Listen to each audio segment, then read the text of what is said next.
Olá a todos, sejam muito bem-vindos à nossa apresentação. Meu nome é Jamile e junto com o José, a Júlia, a Anaí e o Kaique, nós iremos apresentar nossa proposta para o projeto desse ano. Essa apresentação passará pelos seguintes conteúdos. Então, antes de qualquer coisa, precisamos introduzir vocês no assunto. Bom, uma das premissas mais importantes para o projeto desse ano é o trabalho em equipe. E por isso nós devemos começar essa apresentação falando um pouco da Bunka Bytes, que é essa união de caçadores de bytes culturais à procura de sistemas para criar. Isso quer dizer que nós estamos reunidos por um único propósito, que é resolver um problema com recursos da tecnologia.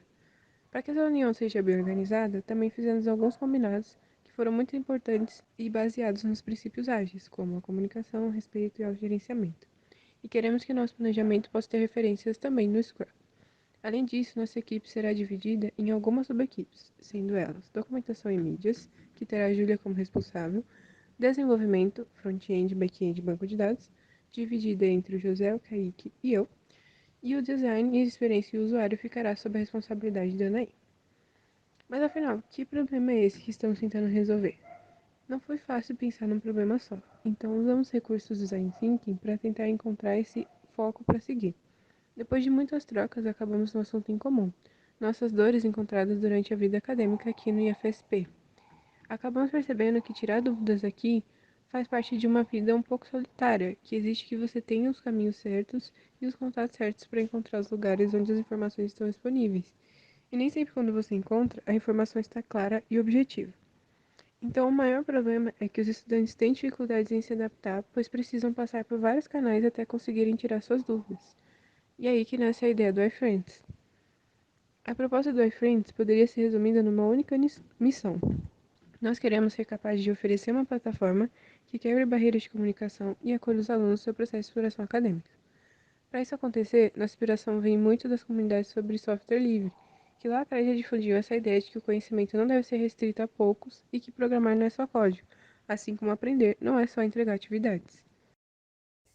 Dessa forma, o iFrame surge com o intuito da criação de uma comunidade web do IFSP, na qual os alunos poderão colaborar uns com os outros, tanto respondendo às dúvidas de seus colegas no fórum, como se disponibilizando para dar monitoria sobre os assuntos que tiverem mais facilidade.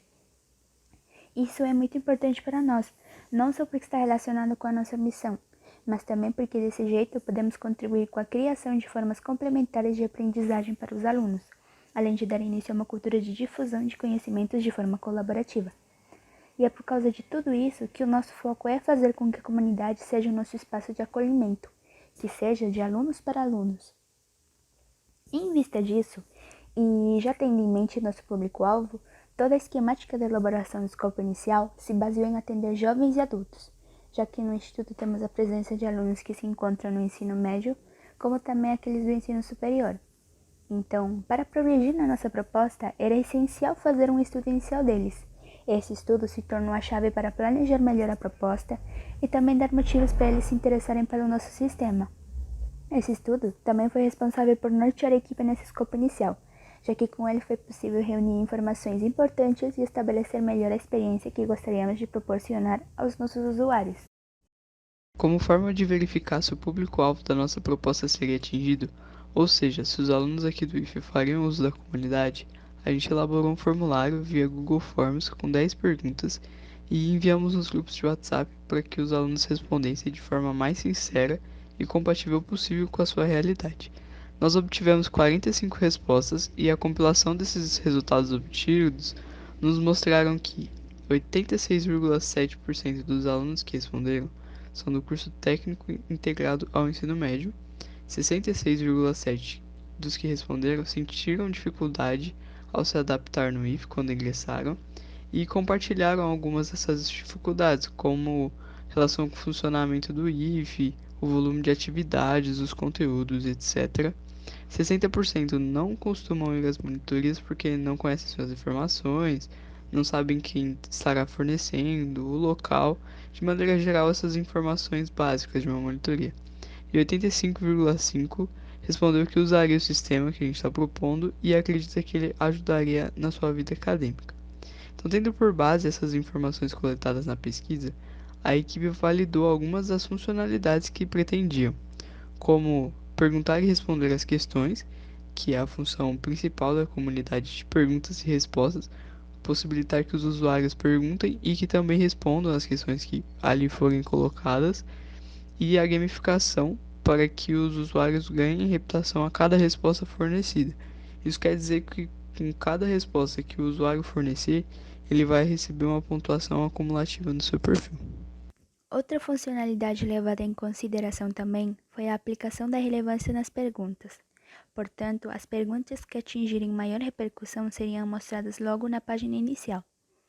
Ainda, a divisão delas por categoria também foi levada em consideração. Dessa forma, por exemplo, seriam adotadas a princípio duas categorias, a acadêmica e a institucional.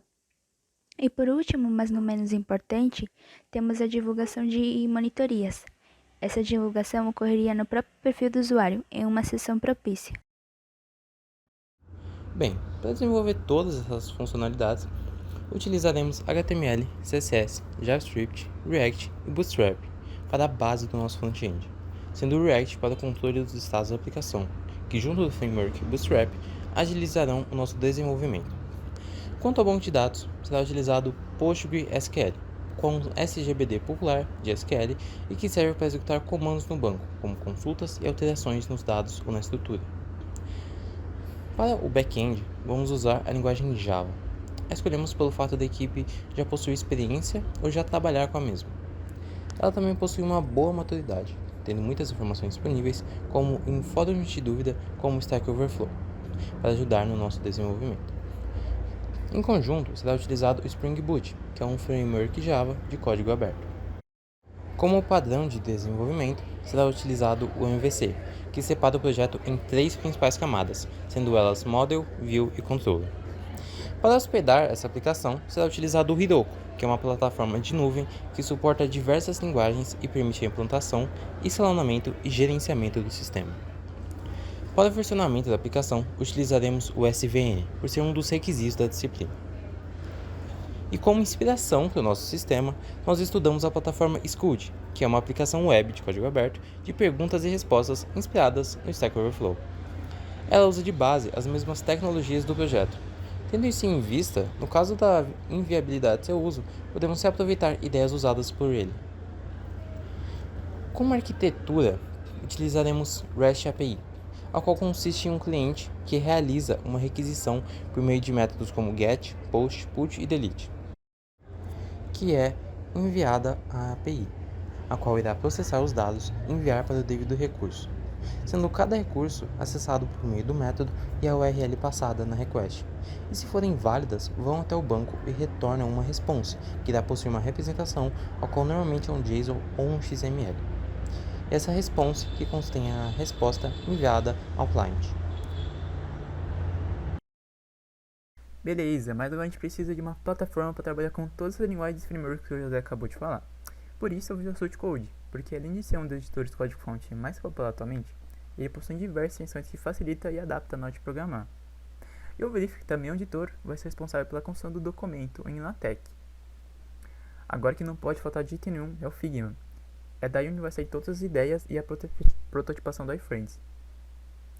Tranquilo, mas e para facilitar no controle e versionamento de tudo isso que a gente está mostrando? É o que exatamente essa tartaruguinha faz, o Turtle SVN. Saindo agora dessa parte técnica, vamos mostrar na nossa casa, o Notion. É nele onde é iniciado as reuniões, as tarefas com o quadro Kanban e a criação de backlogs. Tá, mas onde são feitas as reuniões? Elas são feitas tanto presencialmente no IF, quanto de maneira online no Discord com um servidor só da equipe.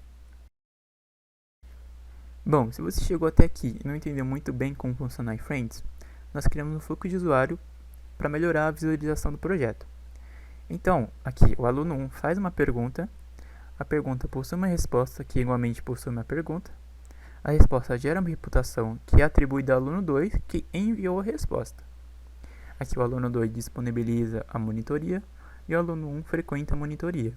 E percebe, se a gente trocar o aluno 2 com o aluno 1, o sistema ele funciona normalmente, porque é justamente isso que a gente quer promover, que é uma comunidade entre os alunos se ajudarem. Muito obrigada por ter assistido até aqui, e aqui vão algumas referências. Se tiverem dúvidas ou sugestões, por favor, entre em contato com a gente. Até mais!